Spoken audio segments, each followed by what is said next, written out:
네, 어제 우리가 미가서 1장 말씀을 묵상했습니다. 어제 우리가 묵상한 내용 세 가지를 기억하실 것입니다. 첫 번째, 하나님께서는 내려오시는 하나님. 하나님께서 내려오십니다. 그리고 두 번째로, 내려오신 하나님께서 하나님의 백성들을 먼저 다루셨다라는 것이죠. 그리고 하나님의 심판의 목적은 하나님께서 분풀이 하시는 그런 심판이 아니라 하나님의 백성들의 회복입니다. 정체성의 회복입니다. 그래서 오늘 이제 2장 말씀으로 들어가면 하나님께서 내려오셔서 이제는 하나님의 백성들의 삶을 다루시는 내용이 2장에 나옵니다. 2장 본문으로 들어가서 1절 말씀을 보면 그들이 침상에서 죄를 꾀하며 악을 꾸미고 날이 밝으면 그 손에 힘이 있으므로 그것을 행하는 자는 화 있을진저. 자, 이 내용을 보니까 이것이 죄의 무서운 부분 아닙니까? 이 죄는 실수로 넘어지는 죄가 아닙니다. 실수로 우연히 내가 잘못 생각해가지고 실수로 저지른 죄가 아니라 밤에 잠을 잘 때 잠도 안 오고 계획적으로 생각 속에서 오랫동안 그 죄를 오래 굴리고 생각하고 계획하고 이렇게 밤에 계산을 다 한 후에 아침에 힘이 있을 때 실행하는 죄다라고 지금 기록해 놓고 있습니다. 그 결과는 분명합니다. 2절 말씀을 보니까 2절에 밭들을 탐하여 빼앗고 집들을 탐하여 차지하니 그들이 남자와 그의 집과 사람과 그의 산업을 강탈하도다.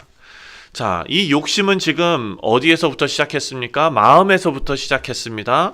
근데 그 끝, 실행에 옮긴 끝은 다른 사람의 것을 빼앗는 것, 가족이 살던 자리를 빼앗는 것, 거리에 내앉게 하는 것.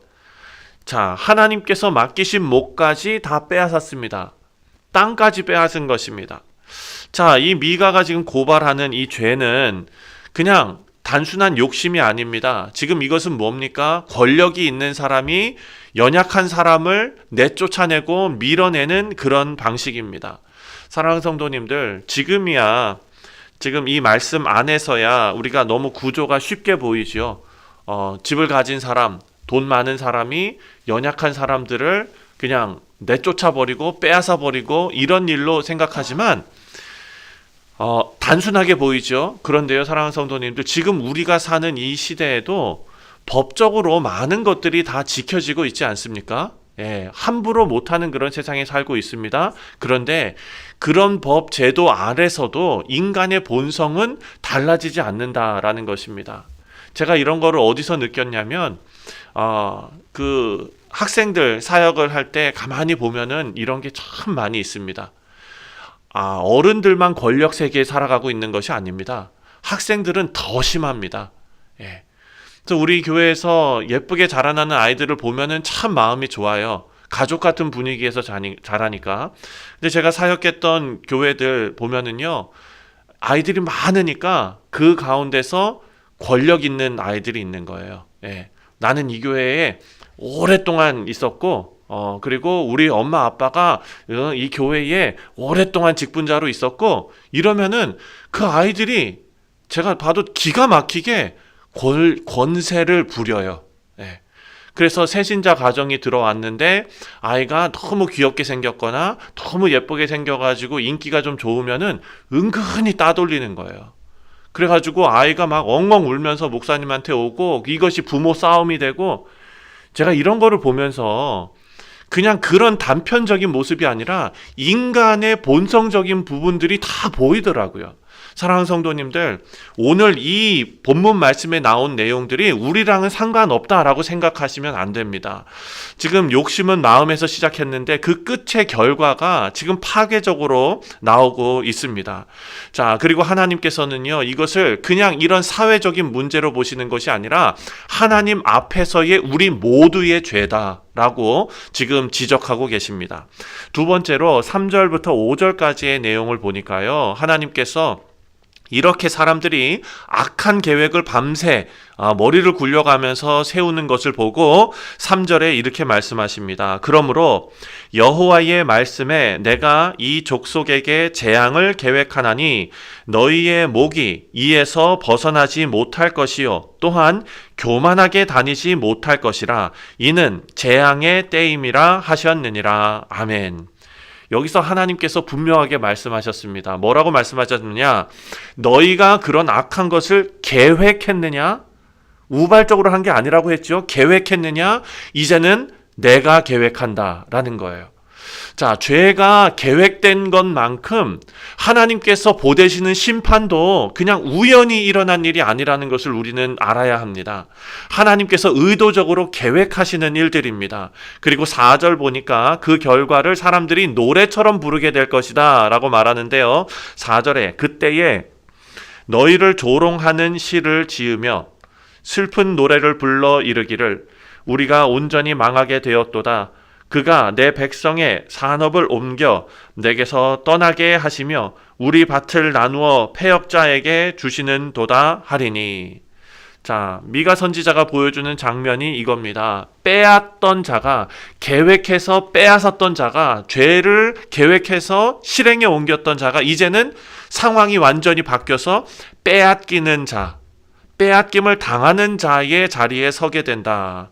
그리고 5절이 결론입니다. 그러므로 여호와의 회중에서 분깃에 줄을 댈 자가 너희 중에 하나도 없으리라. 다 재산을 잃어버린다. 이런 것이 아니라 공동체 안에서 자기 몫을 주장할지라도 이거 내가 기업으로 받은 겁니다 라고 주장할지라도 그것이 다 사라질 것이다.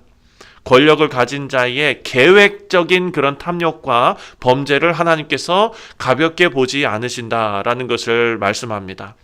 그리고 6절부터 11절 말씀까지를 보면 6절에 이렇게 말합니다. 사람들이 반응하는 것입니다.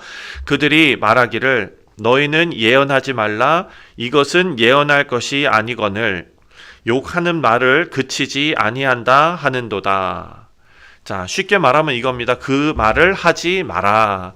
그건 너무 불편하다. 우리에게 좋은 말만 해라. 이런 말들을 사람들이 한다는 거예요. 예. 죄에 대해서 지적하고 죄에 대해서 말씀이 선포되고 이런 것들을 모든 사람이 불편하게 여긴다는 거예요. 사랑하는 성도님들, 하나님의 말씀을 듣는 분들만 불편하겠습니까? 아니면 그 말씀을 전하는 자도 불편하겠습니까? 솔직히 말씀드리면 전하는 자도 불편합니다. 교회가 평안하면은요, 말씀 증거하기가 참 정말 마음에도 편하고 또 이게 참 정말 이게 즐겁고 그런데요. 교회가 불편하면은요, 말씀 전하는 게 너무나 불편해요. 선배 목사님들이 이런 얘기를 합니다. 교회 부임하거나 아니면은 어떤 문제가 생기면 다른 말씀 전하지 말고 그냥 하나님 사랑 말씀만 전하라고. 네. 본문 그냥 그런 식으로만 전하라고. 왜 그렇습니까? 말씀을 있는 그대로 나오는 대로 증거를 하면 상처받는 사람들이 분명히 생길 거고 이것이 돌고 돌아서 또 문제가 될 것이고 이런 생각들을 하는 거예요. 그런데 오늘 본문 말씀을 보니까 여기서 백성들이 똑같이 그렇게 얘기합니다. 그들이 말하되 너희는 예언하지 말라. 무슨 얘기입니까? 설교하지 마라. 그런 문제 다루지 마라. 이런 겁니다. 너무 불편하다. 우리에게 좋은 말만 해라. 7절에서 더 나아가서 뭐라고 얘기하는 줄 아십니까? 7절에 너희 야곱의 족속아 어찌 이르기를 여호와의 영이 성급하시다 하겠느냐? 무슨 말입니까? 하나님께서 좋은 분 아니냐? 하나님께서 어떻게 그렇게 그냥 성급하게 우리를 심판하시겠느냐? 이런 얘기입니다. 자, 그리고 7절 후반절을 보니까 그들의 행위가 이러하시다 하겠느냐? 나의 말이 정직하게 행하는 자에게 유익하지 아니하냐? 하나님께서는 복 주시는 분 아니냐? 그러니까 복 주는 설교만 해라. 이런 뜻입니다. 자, 이 말을 방패처럼 들고서 삶은 바꾸지 않는다는 것입니다. 하나님께서는 그들의 실제 모습을 8절에 적나라하게 드러내시는데요. 근래에 내 백성이 원수같이 일어나서 전쟁을 피하여 평안히 지나가는 자의 의복에서 겉옷을 벗기며. 여기에 중심은 너희가 내 백성 앞에서 원수같이 일어났다라는 것이죠. 입술의 신앙, 열매의 신앙, 이 두 가지를 우리는 생각해야 됩니다. 우리가 신앙생활 하면서 입술로만 신앙생활 하는지 아니면 열매 맺는 신앙생활을 하는지, 교회를 섬기는 직분자들과 그리고 교역자들도 이것을 항상 생각해야 되겠죠. 우리가 선포하는 말, 우리가 살아내는 신앙이 입술의 신앙인지 아니면 열매의 신앙인지. 그래서 10절 말씀에 이렇게 말합니다. 10절, 이것은 너희가 쉴 곳이 아니니 일어나 떠날지어다. 이는 그것이 이미 더러워졌음이라. 그런즉 반드시 멸하리니 그 멸망이 크리라. 하나님께서 죄 위에 세워진 평안. 제가 아까 예를 들었던 우리 아이들이 그렇게 권세를 부리는 그런데요, 그런 아이들이 권세를 부리는 그 공동체 안에서도요, 평안한 질서가 있는 거예요. 근데 그 질서라는 것은 악한 질서죠. 그렇게 권세 부리는 자들 주변에 그 밑에서 그냥 같이 이 아이들하고 그 척을 지지 않고 그렇게 그냥 평안하게 나만 안 건드리면 돼 하면서 살아가는 사람들, 요런 그런 모습들, 그 안을 가만히 그냥 놔두고 보면은 평안해 보이거든요. 지금 그 얘기를 하는 겁니다. 그런데 하나님께서 그런 곳을 떠나라 라고 말씀하십니다. 11절 말씀을 보니까, 만일 사람이 허망하게 행하며 거짓말도 이르기를 내가 포도주와 독주에 대하여 내게 예언하리라 한 것 같으면 그 사람이 이 백성의 선지자가 되리로다. 사람들은 진짜 말씀보다 듣기 좋아하는 말씀을 더 좋아하고, 그런데 듣기 좋아하는 말이 우리를 살리지 못한다라는 것이 오늘 본문의 핵심입니다. 그래서 하나님의 말씀이 우리 죄를 드러내고 우리 길을 바꾸고 우리를 다시 살리신다.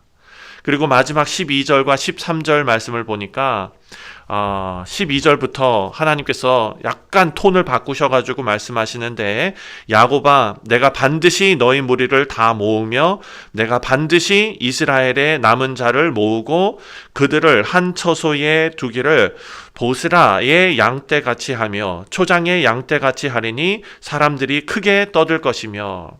하나님께서 지금 이제 흩으시는 하나님이시만 동시에 하나님께서 모으시는 하나님이시다. 13절 말씀을 보니까 길을 여는 자가 그 앞에 올라가고 그들은 길을 열어 성문에 이르러서는 그리로 나아갈 것이며 그들의 왕이 앞서가며 여호와께서는 선두로 가시리라. 아멘. 여기서 중요한 단어는 앞에라는 단어입니다. 하나님께서 뒤에서만 재촉하시는 분이 아니라 앞에서 길을 열어 제치시고 그리고 막힌 문을 여시고 닫힌 길을 뚫으시고 하나님의 백성들을 이끌어내신다. 그러니까 12절과 13절 말씀은 심판이 하나님의 마지막 말씀이 아니라는 것을 우리에게 알려주시는 것입니다. 하나님께서 말씀을 정리하면 1장 말씀에 내려오셔서 백성들의 죄를 다루시고, 오늘 2장 말씀을 보니까 정말 너무나 지금 우리가 읽어도 하나님 앞에 엎드려야 할 그런 죄목들을 하나님께서 자세하게 다 다루시고 나서 마지막에 뭐라고 말씀하시냐? 자기 백성을 다시 모아 새 길로 걷게 하시겠다. 그러니까 하나님의 징계는 우리를 살리기 위함이다 라는 것을 우리가 다시 알 수 있습니다. 사랑하는 성도님들, 말씀 맺습니다. 죄는 우리 침대에서 시작될 수 있습니다.